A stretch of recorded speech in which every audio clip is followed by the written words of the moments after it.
consultante indépendante en charge du développement et de la gestion de l'association Nozo, je reçois aujourd'hui Ilena Kieté. Bonjour à tous, c'est un grand plaisir de vous retrouver pour ce nouvel épisode de Vision d'Expert. Je suis Sébastien, l'hôte de ce podcast dont l'objectif est d'apprendre et progresser au contact de ceux qui font l'ophtalmologie d'aujourd'hui et de demain.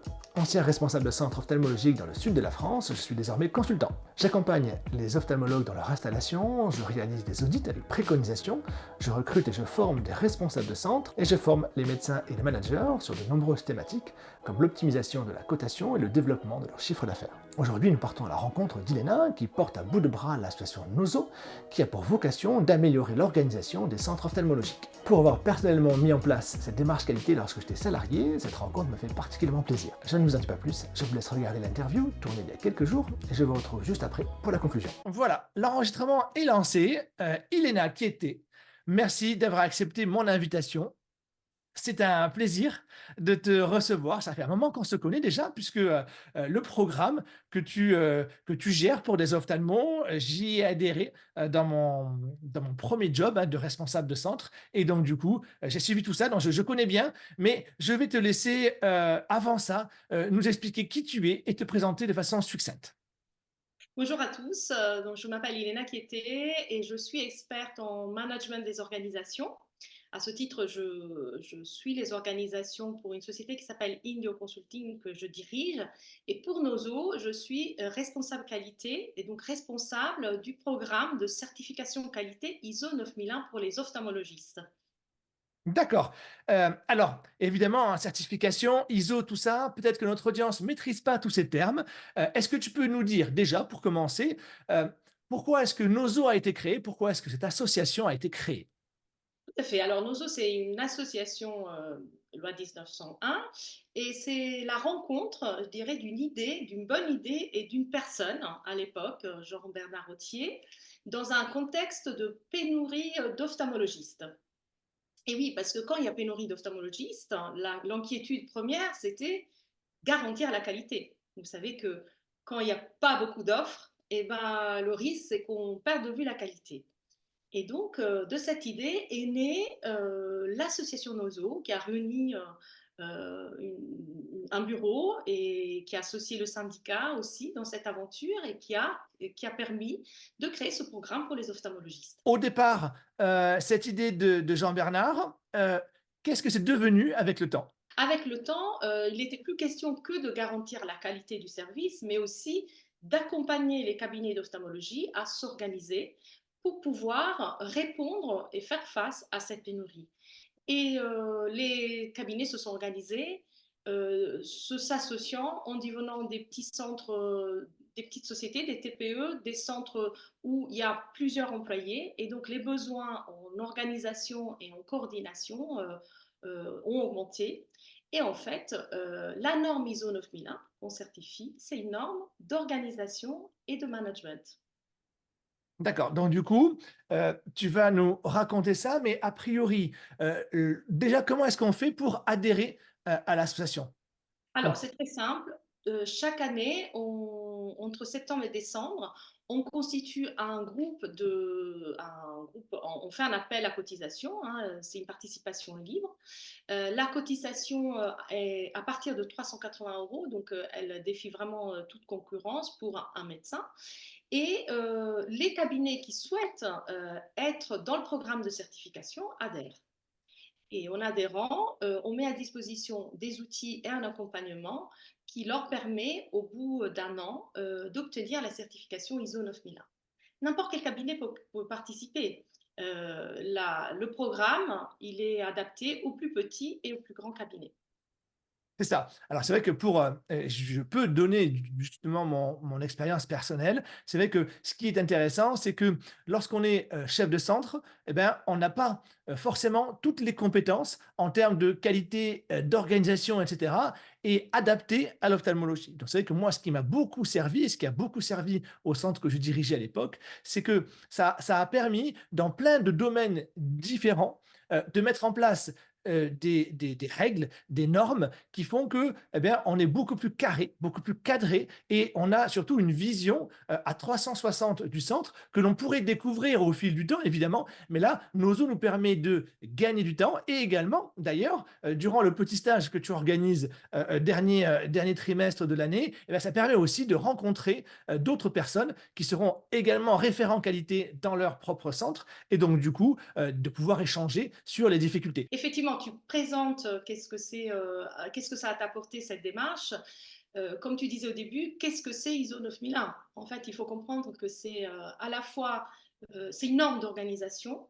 Donc à la fois, elle donne des principes d'organisation, mais ces principes, chaque cabinet est libre, entre guillemets, de les mettre en œuvre selon sa situation. Donc c'est une norme qui à la fois encadre, comme tu dis, mais aussi elle questionne.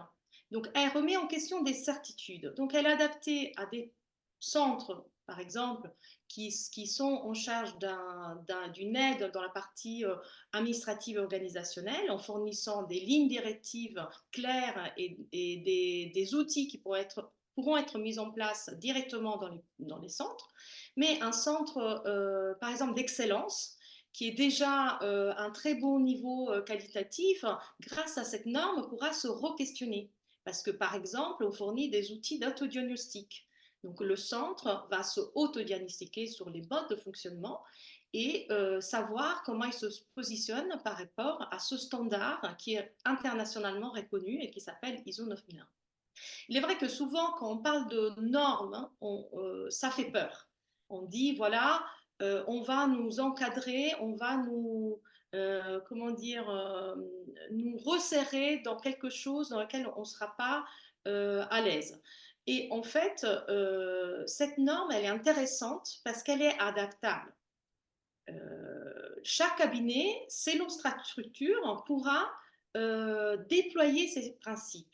Alors vous allez me demander qu'est-ce qui fait que quel est le trait d'union de l'ensemble de tous ces cabinets aussi différents, des petits, des grands, des groupements. Eh ben, je vais vous dire, c'est l'engagement.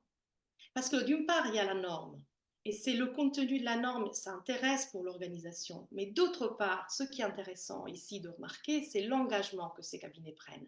Parce qu'on peut tous dire qu'on fait de la qualité, mais là, on prend des engagements précis, par exemple sur l'hygiène, par exemple sur l'entretien des machines, par exemple sur la gestion des ressources humaines. On prend des engagements qualité et on les tient parce que ces cabinets-là, chaque année ou tous les 3 ans, se font auditer par quelqu'un d'extérieur.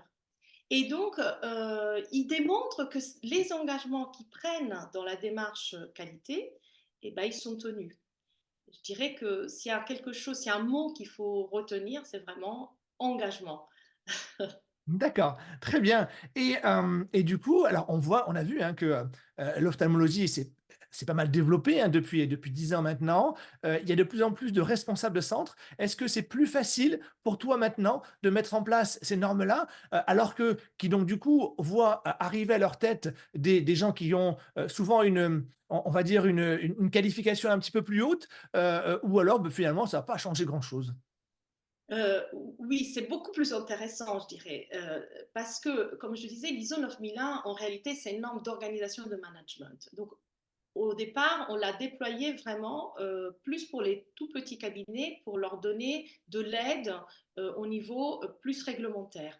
Et maintenant qu'on a des référents qualité et des managers dans les centres, on peut enfin parler de pilotage d'organisation. Pourquoi cela est important dans les cabinets de santé, dans les cabinets d'ophtalmologie? Parce que euh, les dysfonctionnements, on constate que les dysfonctionnements et les erreurs ne portent pas forcément sur l'acte médical. Souvent, une erreur est due à un process mal géré, à une erreur de communication, une erreur de coordination qui ne relève pas purement de l'acte médical. Et les cabinets devenant de plus en plus des structures plus grandes deviennent, comme je disais au départ, des petites TPE avec une secrétaire, avec une assistante médicale, avec une orthoptiste, avec une infirmière. Donc, quand on commence à être 2, 3, 4 personnes à gérer, je dirais, le patient, le processus patient, ben, les erreurs peuvent arriver. Et là, l'intelligence de la norme, elle réside dans déresponsabiliser par rapport à l'erreur, c'est-à-dire que l'erreur peut arriver et c'est humain. Par contre, l'intelligence de cette norme et de cette démarche est de dire qu'est-ce qu'on fait de cette erreur? Comment on traite cette erreur-là? On le prend et on le cache dans un tiroir où on le traite, on réfléchit, on va chercher la cause racine de cette erreur et on équipe, on essaye de ne pas le reproduire. Donc ça, c'est un volet très intéressant de la norme. C'est à travers ce levier qu'on améliore les pratiques et qu'on re-questionne les pratiques. Et c'est dans un contexte, ce qu'on appelle la culture qualité, hein, qui prend du temps à se développer. Hein. Donc c'est dans un contexte tout à fait libre, transparent et pas culpabilisant pour les collaborateurs qui ont aussi le droit de faire des erreurs, mais je dirais les responsables n'ont pas le droit de ne pas les prendre en compte et de ne pas les traiter. C'est ça, je dirais, qu'apporte vraiment aujourd'hui la norme pour l'ensemble des cabinets. Et pour les responsables de centre, bah, c'est un outil de management, c'est-à-dire qu'à côté de ces aspects qualité, ils vont pouvoir s'appuyer sur la norme pour avoir des méthodes pour gérer leur cabinet, notamment dans tout ce qui est ressources humaines, communication interne. On va vraiment conseiller et mettre en place des outils de pilotage, des tableaux de bord, de réfléchir à l'amélioration, réfléchir à des outils de pilotage qui vont, j'espère, les rendre plus performants, mais je dirais intelligemment performants, c'est-à-dire au sens de jamais, jamais trahir la qualité du service apporté aux patients. Oui, ça, parce que je crois que, en interne, une fois qu'on accède à l'association et bien, du coup, on a accès à toute une, à toute une bibliothèque de documentation. Notamment, moi, je me souviens bien d'un document, pour réaliser des évaluations annuelles, des entretiens donc, hein, qui est pas quelque chose qui est naturel et peut-être que, les gens justement qui accèdent à des postes de responsables, dans des centres n'ont pas forcément accès et donc du coup, ça peut être intéressant. Ça concerne l'ensemble des thématiques, ces documents-là? Oui, en effet, quand on adhère, en adhérant, vous avez un entretien initial avec moi ou avec quelqu'un de mon équipe, déjà pour positionner votre cabinet. On vous aide à faire un autodiagnostic par rapport aux standards de la norme ISO 9001. Et après, on vous donne accès à tout un tas d'outils. C'est des outils à la fois réglementaires, à la fois de management, comme vous le soulignez, et on vous conseille sur comment les déployer, parce que selon la situation des cabinets, en fait, on aura des cabinets qui sont, par exemple, déjà très au point sur tous les aspects hygiène ou pilotage des machines, contrôle et entretien, et auront plus de besoin de regarder les aspects indicateurs, comment je m'assure que le cabinet, par exemple, est bien au niveau. Il y a d'autres cabinets qui vont être très bien dans les indicateurs et vont vouloir travailler en priorité sur la partie ressources humaines, par exemple, qui doivent mettre en place toute la partie plus gestion des ressources humaines. Et d'autres cabinets qui ont un manque de connaissances sur le réglementaire. Donc, Nozo donne un référentiel déjà comment dire, de principes et de modalités de gestion qu'on a, c'est les meilleures pratiques de l'ensemble des cabinets qu'on met à jour tous les ans. Et donc, sur la base de ce référentiel et des outils qui sont rattachés, et le cabinet pourra, à sa guise, je dirais, selon ses priorités, déjà piocher dans cette bibliothèque et dans cette documentation, mettre en place les outils ou corriger ou donc mettre en mouvement le cabinet dans une démarche d'amélioration et vers la fin du cycle, on va convenir d'un audit qui est un audit bilan en réalité. Donc là aussi, ça peut faire peur. C'est un peu une crainte parfois, mais en fait, on est bienveillant et on regarde simplement le chemin qui a été fait, le chemin qui reste à faire et comment ce chemin peut être entrepris, tout simplement. Donc, je considère que c'est vraiment une aide intéressante en sachant que les cabinets, la priorité, c'est le patient. Donc, nous, on a la juste distance, je dirais. Parce qu'on n'est pas des consultants qui sont toujours en présentiel pour diriger ou être présent dans les cabinets. Au contraire, on est vraiment là pour s'adapter au temps et aux besoins des cabinets avec des outils qui sont adaptés. Et je trouve que c'est là qui réside aujourd'hui la réussite de Nozo. Parce que quand je regarde vraiment notre base d'adhérents, c'est une base d'adhérents fidèles. Donc c'est ça l'intérêt, je dirais aujourd'hui, c'est que ces adhérents ont compris que la qualité d'une part se construit dans le temps. On n'a pas c'est pas parce qu'on est certifié qu'on est au top. Certifié, ça veut dire qu'on est engagé, qu'on a vraiment compris l'intérêt de cette démarche et qu'on fait tout en œuvre pour la mettre en place. Hein, c'est ça la certification. On comprend les standards et on comprend les engagements et on essaye de les mettre en œuvre. Et après, je dirais, euh, ces cabinets voilà, travaillent dans la durée. Donc, on dit normalement un cycle qualité, c'est 3 ans. Et nous, on a des adhérents qui nous suivent depuis 10 ans parce que nos eaux évoluent aussi. Donc, Nozo, au départ, c'était une certification générique et aujourd'hui, on voit qu'il y a des domaines qui émergent. Les cabinets, donc, en quoi sont certifiés? Sont certifiés ISO 9001 pour la qualité des moyens et l'organisation en quoi? On avait au départ les consultations, les urgences et la comptatologie. Et maintenant, on a mis en place les moyens pour la chirurgie. Donc, tous les aspects en lien avec la chirurgie sont également certifiables. Et on ne va pas s'arrêter là. Je pense que voilà, on va continuer dans cette démarche parce que l'ophtalmologie est en pleine évolution. Hein. Il y a tout ce qui est accès ophtalmologie à distance qu'on peut réfléchir. Il y a tout ce qui est chirurgie laser sur lequel on peut se pencher. Donc c'est une activité qui est en pleine évolution. Et la certification, en fait, évolue et les domaines de certification évoluent avec l'évolution de l'ophtalmologie. Je ne sais pas si D'accord. c'est clair.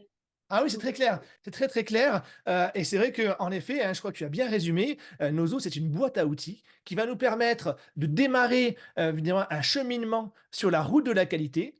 Au bout de cette route, eh ben, il va y avoir finalement une certification qui va nous permettre d'avoir une norme ISO 9001 avec laquelle on va pouvoir communiquer d'ailleurs, parce que c'est toujours un gage de sérieux, hein, auprès de la patientèle que d'être, certifié ISO 9001. Mais cette route ne s'arrête pas et vous continuez à évoluer en offrant des services, des développements finalement, parce que vous suivez également l'actualité de l'ophtalmologie. Est-ce que j'ai bien compris?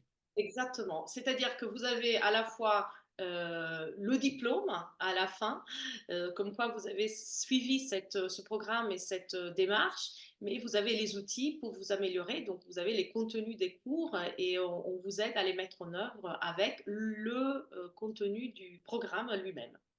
D'accord, mais écoute, Iléna, je crois qu'on a fait le tour. Est-ce que tu vois des choses à rajouter ou tout est clair? Venez nous rejoindre dans cette démarche qualité. Soyez nombreux.